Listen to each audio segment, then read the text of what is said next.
بسم اللہ الرحمن الرحیم۔ السلام علیکم یہ اسٹوڈنٹس، آج کی ویڈیو کے اندر ہم کلاس 8 اردو عظیم سپر سلار کی مشق کو سٹارٹ کرنے جا رہے ہیں۔ لاسٹ ویڈیو کے اندر ہم نے اس کی ریڈنگ کو مکمل کیا تھا، آج کی ویڈیو کے اندر ہم اس کی مشق کو کمپلیٹ کریں گے۔ تو مشق میں ہمارے پاس ہے مندرجہ ذیل سوالات کے جوابات تحریر کریں۔ پہلا جی، غزوہ احد میں حضور خاتم النبیین نے سعد رضی اللہ عنہ سے کیا کہا؟ غزوہ احد میں حضور خاتم النبیین نے سعد رضی اللہ تعالیٰ عنہ سے کہا، سعد خوب تیر برساؤ، میرے ماں اور باپ تم پر قربان ہو۔ سعد رضی اللہ تعالیٰ عنہ کو کب کون سی تلوار پسند آئی؟ کیا وہ تلوار انہیں ملی؟ سعد رضی اللہ تعالیٰ عنہ کو غزوہ بدر میں ذوالقطیفہ نامی تلوار پسند آئی۔ آپ رضی اللہ تعالیٰ عنہ اس تلوار کو لیے بارگاہ نبوت میں حاضر ہوئے۔ چونکہ اس وقت تک مال غنیمت کی تقسیم سے متعلق کوئی حکم نامہ نازل نہیں ہوا تھا، اس لیے آپ خاتم النبیین نے انہیں حکم دیا کہ اسے جہاں سے اٹھایا ہے وہی رکھ دو۔ لیکن پھر تھوڑی ہی دیر بعد سورۃ الانفال نازل ہوئی اور سرور کائنات نے آپ رضی اللہ تعالیٰ عنہ کو بلا کر تلوار لینے کی اجازت دے دی۔ اس طرح وہ تلوار انہیں ملی۔ یہ غزوہ بدر کا واقعہ ہے کہ جس کے اندر سعد رضی اللہ عنہ نے نبی پاک کے شانہ بشانہ کھڑے ہو کر دشمنوں کا مقابلہ کیا۔ اس موقع کے اوپر نبی پاک نے کہا تھا کہ سعد خوب تیر برساؤ، میرے ماں اور باپ تم پر قربان ہو۔ اسی جنگ میں آپ کو ایک تلوار پسند آئی تھی، آپ نے نبی سے مانگنے کی اجازت طلب کی تو نبی پاک نے اسے منع کر دیا کیونکہ کوئی نازل نہیں تھی ہوئی آیات مال غنیمت کے لیے۔ اور اسی جنگ کے اندر حضرت عمیر رضی اللہ تعالیٰ عنہ کے جو ان سے ان کے بھائی سعد رضی اللہ عنہ کے وہ بھی شہید ہوئے تھے۔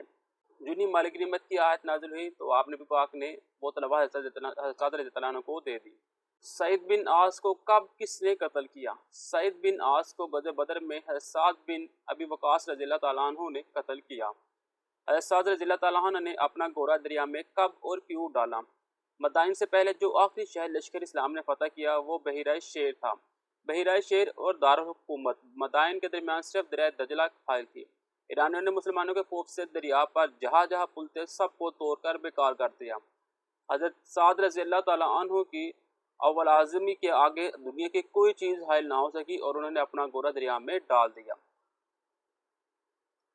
سعد کس آبدوز کا نام ہے؟ اسے یہ نام کیوں دیا گیا؟ پاک بحر نے ملکی وسائل سے تیار ہونے والی پہلی آبدوز کو صاحب رسول ہے سعد بن ابی وقاص رضی اللہ تعالیٰ عنہ سے منسوخ کر کے اس کا نام سعد رکھا۔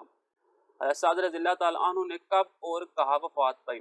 سعد رضی اللہ تعالیٰ عنہ نے سن 55 ہجری میں مدینہ سے 10 میل کے فاصلے پر مقام میں عقیق میں وفات پائی۔ نیکسٹ لانگ کوشچن ہے جی، بخاری شریف میں سعد رضی اللہ تعالیٰ عنہ سے منسوخ واقعہ تحریر کریں۔ حجۃ الوداع کے موقع پر سعد بن ابی وقاص رضی اللہ تعالیٰ عنہ مکہ مکرمہ میں موجودگی کے دوران بیمار ہو گئے۔ بیماری اتنی زیادہ بڑی کہ بچنے کی امید باقی نہ رہی۔ اب انہیں دو باتوں کی فکر لاحق تھی۔ پہلے تو یہ کہ ان کی اولاد میں اس وقت تک ایک صاحبزادی کے سوا کوئی وارث نہ تھا اور جائیداد خاصی تھی۔ انہیں کافی فکر تھی کہ جائیداد کا کیا بنے گا۔ دوسری فکر یہ تھی کہ انہوں نے نبی کریم خاتم النبیین کے ساتھ اللہ تعالیٰ کی رضا کے لیے مکہ مکرمہ میں اپنا گھر بار چھوڑ کر مدینہ منورہ ہجرت کی۔ اب مکہ مکرمہ میں موت آنے کی صورت میں انہیں یہ پریشانی تھی کہ اگر میں یہاں فوت ہو گیا تو یہی دفن ہو گیا تو میری ہجرت کا کیا بنے گا؟ کیا میری ہجرت منسوخ اور باطل تو نہیں ہو جائے گی؟ رسول اللہ خاتم النبیین عیادت کے لیے ان کے خیمے میں تشریف ہے۔ حضرت سعد رضی اللہ تعالیٰ عنہ نے ان سے عرض کی، یا رسول اللہ، جیسا کہ آپ خاتم النبیین نے ملاحظہ فرمایا کہ میرا مرض اس حد کو پہنچ گیا ہے اور میرے پاس مال ہے جس کی وارث صرف میری ایک لڑکی ہے، تو کیا میں اپنا 2/3 مال خیرات کر دوں؟ آپ خاتم النبیین نے فرمایا نہیں۔ سعد رضی اللہ تعالیٰ نے فرمایا کیا ادا کر دوں؟ آپ خاتم النبیین نے فرمایا نہیں۔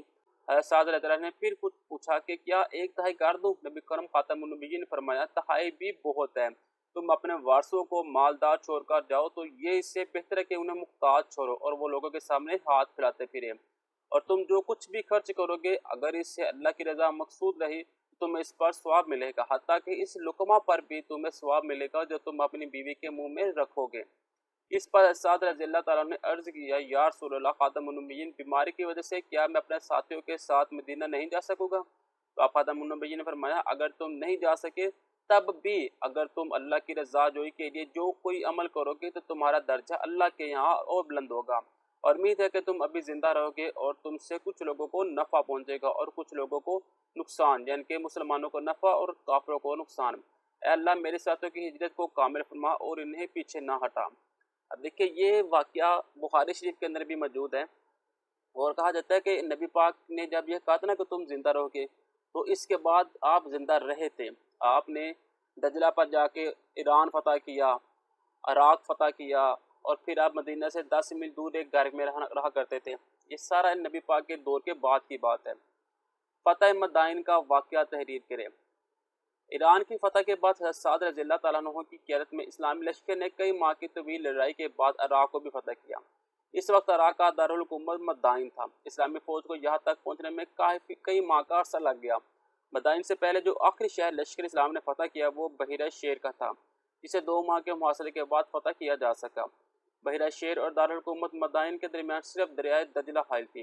ایرانیوں نے مسلمانوں کے خوف سے دریا پر جہاں جہاں پل تھے سب کو توڑ کر بیکار کر دیا، لیکن حضرت سعد رضی اللہ تعالیٰ عنہ کی اول اعظمی کے آگے دنیا کی کوئی چیز حائل نہ ہو سکی۔ انہوں نے اپنے لشکر کو مخاطب کر کے کہا، برادران اسلام، دشمن نے ہر طرف سے مجبور ہو کر دریا کے دامن میں پناہ لی ہے، آؤ اس کو بھی تیر جائے تو پھر مسئلہ صاف ہے۔ یہ کہہ کر آپ رضی اللہ تعالیٰ عنہ نے اپنا گھوڑا دریا میں ڈال دیا۔ اپنے سپہ سالار کی جاں بازی دیکھ کر تمام فوج نے بھی جوش کے ساتھ گھوڑے ڈال دیے اور ہم باہم باتیں کرتے ہوئے دوسرے کنارے پر جا پہنچے۔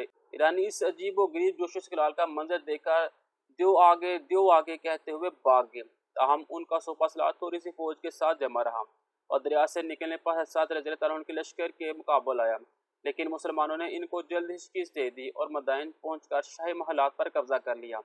چاہے ایران یزیدگر پہلے ہی بھاگ چکا تھا، البتہ تمام مال و اسباب موجود تھے، جو دارالحکومت مدینہ منورہ روانہ کر دیا گیا۔ نیکسٹ درست الفاظ کا آپ نے انتخاب کرنا ہے۔ اشرم مبشرہ رضی اللہ تعالیٰ عنہ میں شامل ہے سعد بن ابی وقاص۔ حضرت سعد بن ابی وقاص نے سعید بن عاص کو تحقیق کیا غزوہ بدر میں۔ بحیرہ شیر اور دارالحکومت مدائن کے درمیان حائل تھا دریائے دجلہ۔ حضرت سعد بن ابی وقاص رضی اللہ تعالیٰ عنہ گورنر تھے کوفہ کے۔ حضرت سعد بن ابی وقاص رضی اللہ تعالیٰ عنہ نے اپنا گھوڑا ڈال دیا دریا میں۔ حضرت سعد رضی اللہ تعالیٰ عنہ نے مدینہ منورہ سے 10 میل کے فاصلے پر اپنے لیے ایک گھر تعمیر کروایا مقام عتیق میں۔ نیکسٹ جن الفاظ کو پڑھیے اور معنی تلاش کر کے جملوں میں استعمال کریں۔ تو پہلا الفاظ ہے جی عصر، معنی ہے زمانہ، دور، نماز عصر۔ عصر حاضر میں سائنس نے بہت ترقی کی ہے۔ عصر معنی ہے نتیجہ حاصل، رضوان پر کسی کی نصیحت کا اثر نہیں ہوتا۔ الفاظ ہے بے باک، معنی ہے قرض چکا دینے والا، ختم۔ جملے ہے گاہک نے دکاندار کے پیسے ادا کیے اور حساب بے باک کر دیا۔ الفاظ ہے بے پاک، معنی ہے بے خوف، دلیر، بہادر۔ اس بے پاک لڑکے نے بڑی جرأت سے ہر سوال کا جواب دیا۔ الفاظ ہے آرام، معنی ہے لکڑی چیرنے کا آہنی اوزار۔ جملہ ہے ترخان نے لکڑی پر آرا چلا دیا۔ رائے کی جمع، مہنگائی کے خاتمے کے لیے تمام ماہرین نے اپنی آراء پیش کی۔ حامی، حمایت کرنے والا، مددگار۔ اللہ تعالی ہم سب کا حامی و ناصر ہو۔ حامی، اقرار، یقین۔ ٹھیکیدار نے عمارت تعمیر کرنے کی حامی بھر لی۔ عرض، زمین، دھرتی۔ اللہ تعالی ہماری عرض پاک کو ہمیشہ قائم رکھے، آمین۔ عرض، درخواست، التجا۔ ملازم نے مالک سے عرض کی کہ مجھے 2 دن کی چھٹی دے دیجیے۔ حلال، نیا چاند۔ گھر کے سب لوگ حلال عید دیکھنے کے لیے چھت پہ جمع ہو گئے۔ حلال، مطابق شرع جائز۔ بکرا، گائے، مرغی حلال جانور ہے۔ نسلی کامیابی کے اصول کے لیے استاد اور شاگرد کا رشتہ مضبوط ہونا بہت ضروری ہے۔ نبی کریم اور صحابہ کرام رضی اللہ تعالیٰ عنہ کی زندگیوں سے سیکھے ہوئے آپ اس رائے سے کس حد تک اتفاق کرتے ہیں، مفصل تحریر کیجیے۔ علم ایک ایسا ذریعہ ہے جس کا مقصد اچھی سیرت سازی اور تربیت ہے۔ علم ایک روشن چراغ ہے جو انسان کو عمل کی منزل تک پہنچاتا ہے۔ استاد اور شاگرد تعلیمی نظام کے 2 نہایت اہم عنصر ہیں۔ معلم کی ذمہ داری صرف سکھانا ہی نہیں، سکھانے کے ساتھ ساتھ تربیت دینا بھی ہے۔ اللہ تعالیٰ نے اپنے نبی خاتم النبیین کے بارے میں فرمایا، ترجمہ، اور نبی خاتم النبیین ان لوگوں کو کتاب و حکمت سنت کی تعلیم دیتے ہیں اور ان کا تزکیہ و تربیت کرتے ہیں۔ اس بنا پر یہ نہایت اہم اور مقدس فریضہ ہے۔ اس اہمیت اور تقدس کی پیش نظر استاد اور شاگرد دونوں کی اپنی اپنی جگہ جداگانہ ذمہ داریاں ہیں۔ انہیں پورا کرنا ہر 2 جانب کے فرائض میں شامل ہے۔ اگر ان ذمہ داریوں کو بطریق احسن پورا کیا جائے تو پھر تعلیم بلا شبہ ضامن ترقی ہوتی ہے اور فوز و فلاح کے برگ و بار لاتی ہے۔ دین اسلام میں تعلیم کی اہمیت مسلم ہے۔